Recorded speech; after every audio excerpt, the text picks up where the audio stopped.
Okay, so here's day four. We're talking about economic models. I'll actually post the standards in Classroom. That way you guys can see them. All right, but when we're talking about models, honestly, really, all we're really talking about is just graphs and pictures. Right? A lot of times we'll use a picture just because some people like to look at pictures more than they do numbers. Right? So we take just like you would have in math whenever you were plotting graphs and you're plotting XY coordinate planes and things like that. We're just using a model here to show something that's actually going on in our economy, or maybe it's going on in a business or something like this. And we use it basically, like it says right here, to test and see. Well, I mean, economics is really, honestly, at the end of the day, it's a science. So we develop a theory and then we collect all of our numbers and we do the testing, and then we look at our graphs, we look at our numbers, and we see if we actually got it right or not. All right, so the first model that we're talking about, and I can promise you that you guys better get used to seeing this, and you better practice drawing this thing as many times as you possibly can, because you're going to have this on every quiz in my class. It's going to be on almost every test in my class. On your weekly quiz coming up next week, you're going to have to draw this thing. I won't even make any secrets about it.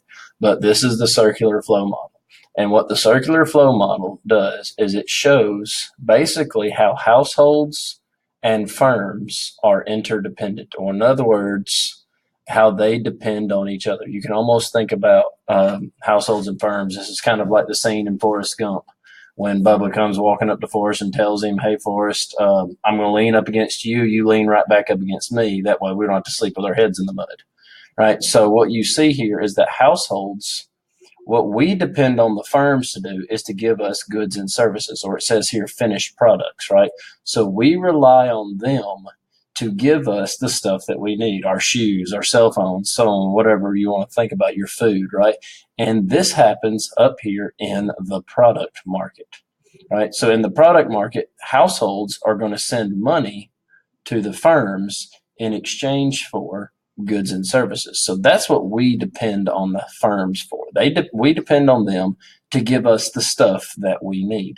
Right down here in the factor market, right, what winds up happening is we exchange land, labor, we exchange human resources, we exchange entrepreneurship in exchange for a paycheck, right? So this money that you saw up here with the households, they spend it and then it goes to the firms. But then what the firms wind up doing is they turn right back around and they send it back to us in exchange for us to go to work for them, in exchange for us to give them the machinery, the tools, the things like that that they need to be able to make more finished products. So you can kind of tell a story here. Household goes out, spends $1, right? Firm gets the dollar, they take it and they spend it to get more workers, right? The workers go to work for the firms down here. And what do they help the firms make while they're working for them? The finished goods and services. So again, like I said, practice drawing this, make sure that you're used to seeing this. And like I said, make sure you're studying it too, right? Because you're going to need to know every part of this thing and you're going to need to be able to draw it out as well.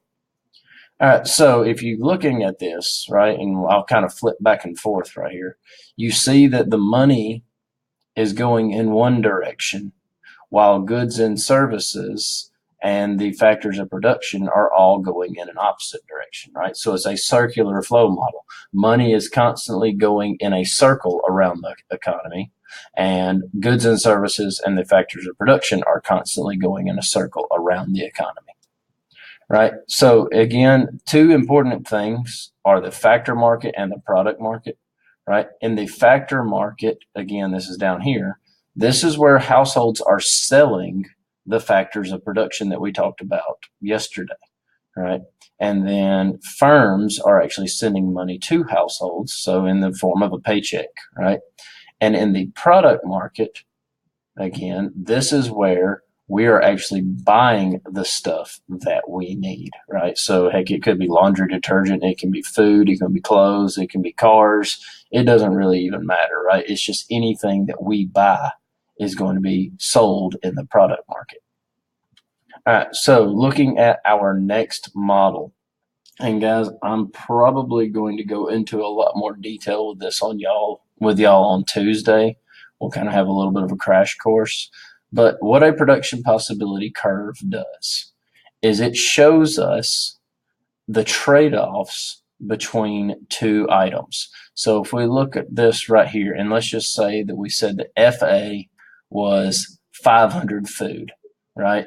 So at this point, just pretending, at point A, I can make, at this point right here, I can make 500 food, and let's say that's 100 computers, right? Well, what this production possibility curve shows us is that if I want to make more computers, so this little curve right here, right? So if I want to move down this curve to point B and I want to make more computers, what it tells me is that I've got to give up food, right? Because we're pretending right here in this case that we only have a certain amount of resources. And we really don't have to pretend because that's the truth anyway. We may only have a certain amount of time, or we may only have a certain amount of workers, whatever it may be. And if I want to make more food, right, if I want to go this way, well, then I've got to give up computers. And if I want to make more computers, I'm going to have to give up food. So you can almost look at a production possibility curve is that it's a graph that shows the opportunity costs and the trade-offs between two items, right? So if we want to get, again, going back to this, if I want to get more computers, right, I got to give up more food. If I want to get more food, I got to give up more computers. Or you can even think about it in terms of your day, right? If you want to get more sleep, you got to give up more of everything else you could have done, right? And if you want to get more other stuff done, right, like watching movies, or heck, maybe if you have to go to work, you got to go to school. If you want to do more of that stuff, well, then you have to give up sleep, because we know our resource time in this case is limited. And so we have to make decisions on how we're going to use it. All right. So some points to think about here and to actually keep in mind is that there are several points on this curve, right? Any point, and it says it right here, that is on the curve is efficient.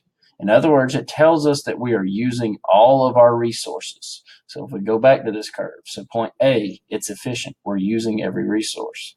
Point B is efficient. We're using all of our resources.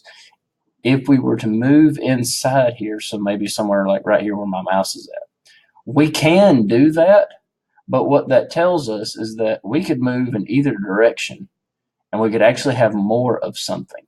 So what any point inside of this tells us is that we're wasting resources. So maybe we've got workers who they're supposed to be working, but they're just sitting on their butts. Maybe they're playing cards in the office or something like that. But regardless, we're wasting resources if we're inside this curve.